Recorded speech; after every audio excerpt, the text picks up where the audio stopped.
ఈ శరీరం అంటాది, దీనికి కోరికలు ఎక్కువ. అయితే ఈ శరీరంలో ఉన్న కోరికలన్నీ కూడా, ఈ క్రియలన్నీ కూడా నేను విడిచిపెట్టాలి అని అసహించుకుంటున్నా. ఈ కోపం వద్దు, నాకు అనుమానం వద్దు, ఈ మత్సరం వద్దు, ఈ అసూయ వద్దు, ఈ పనికిరాని అబద్ధాలు వద్దు, ఇవన్నీ నాకు వద్దు ప్రభువా, తీసివేయి. ప్రభు అంటాడు, కుమారుడా, ఒక పర్యాయం నా రక్తంతో నేను కడిగి శుద్ధీకరించాను. అయితే మళ్ళా తీసివేయమంటే నేను నీ కొరకు పరిశుద్ధ ఆత్మని పంపాను. ఆ ఆత్మని సంపాదించుకో, ఆ ఆత్మని పొందుకో. ఆత్మ పొందితే ఆత్మ మీ శరీర క్రియలను చంపేస్తుంది అని వాక్యం సెలవిస్తారు.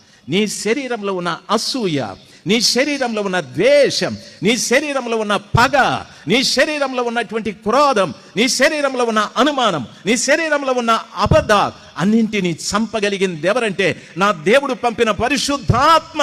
వాటిని అన్నింటినీ చంపుతూ వస్తా.